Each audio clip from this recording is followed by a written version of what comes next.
ضمنی الیکشن سے پہلے ہی ٹینشن، لاہور کے حلقہ پی پی 167 میں پی ٹی آئی اور نون لیگی کارکنوں کا تصادم، حکومتی امیدوار نذیر چوہان اور تحریک انصاف کے خالد گجر کے بیٹے زخمی، فریقین کے ایک دوسرے پر فائرنگ کے الزامات، ایس ایچ او جوہر ٹاؤن معطل، حملہ افسوسناک، نذیر چوہان کی گاڑی کو چھلنی کیا گیا، ویڈیوز کا جائزہ لے کر ذمہ داروں کا تعین کیا جائے گا، عطا تارڑ کی پریس کانفرنس۔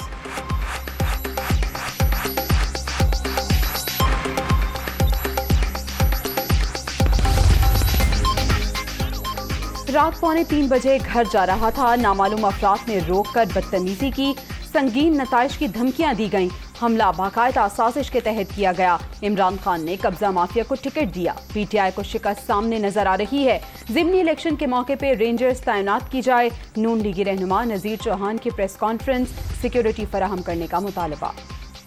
امپورٹڈ حکومت کی بربریت کی روایت برقرار، نذیر چوہان نے پولیس کے ساتھ مل کر پی ٹی آئی کے دفتر پر حملہ کیا، کارکن زخمی ہوئے، حماد اظہر کا الزام، بوکھلاہٹ کے شکار حکمران اونچے ہتھ کنڈوں پر اتر آئے، ایف آئی آر درج نہ ہوئی تو عدالت جائیں گے، یاسمین راشد کا اعلان۔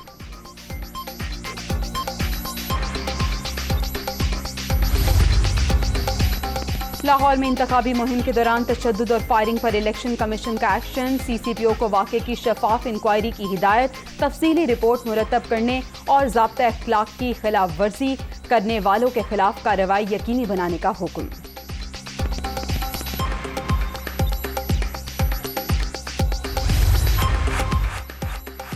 صدر مملکت نے الیکشن ترمیمی بل دستخط کیے بغیر واپس بھجوا دیا، ای وی ایم اور اوورسیز پاکستانیوں کے ووٹ کا معاملہ 1 دہائی سے زیر التوا، مجوزہ قوانین کی نوعیت رجت پسندانہ، بحیثیت صدر مجلس شورا کے منظور کردہ بل پر دستخط نہ کرنا تکلیف دہ عمل ہے، آئین کی پاسداری کرتا رہوں گا، عارف الوی کا موقف۔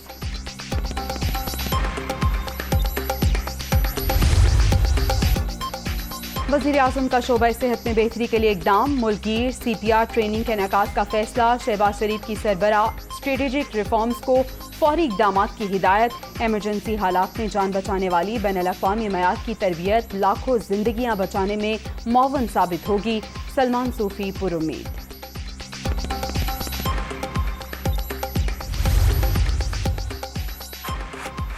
اسپیکر پنجاب اسمبلی سے سابق گورنر پنجاب عمر سرفراز چیمہ کی ملاقات، سیاسی صورتحال پر تبادلہ خیال، اسپیکر کے ہوتے ڈپٹی اسپیکر اسمبلی اجلاس کی صدارت نہیں کر سکتا، ایوان اقبال میں ہونے والی کارروائی غیر آئینی ہے، پرویز الہی کی گفتگو۔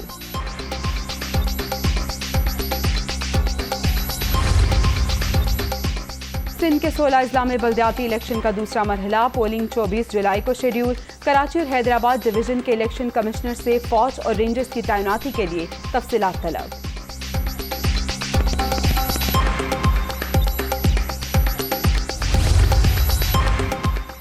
این اے 240 کراچی میں ضمنی الیکشن، تحریک انصاف کا نتائج کالعدم قرار دینے کا مطالبہ، 8% ٹرن آؤٹ، عوام کے انتخابی عمل سے لا تعلقی کے اظہار کا ثبوت، تشدد اور دھاندلی زدہ انتخاب سے الیکشن کمیشن کے کردار پر سنجیدہ سوالات اٹھتے ہیں، عمران خان کا سیاسی کمیٹی کے اجلاس میں خطاب۔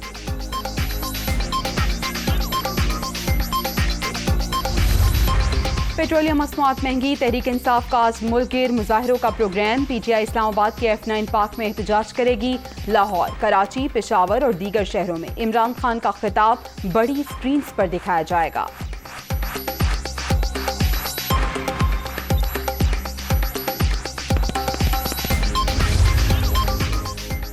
خان صاحب، لوگ آپ کا جھوٹا اور منافقانہ چہرہ پہچانتے ہیں، عوام مہنگائی، معاشی تباہی اور بے روزگاری کے ذمہ داروں کی کال پر کیوں نکلیں؟ قوم ملک کو تاریخی مقروض کرنے والوں کا ساتھ کیوں دیں؟ عوام ملک کو تقسیم کرنے والوں کے ساتھ کیوں نکلیں؟ پی ٹی آئی کی احتجاج کی کال پر مریم اورنگزیب کا رد عمل۔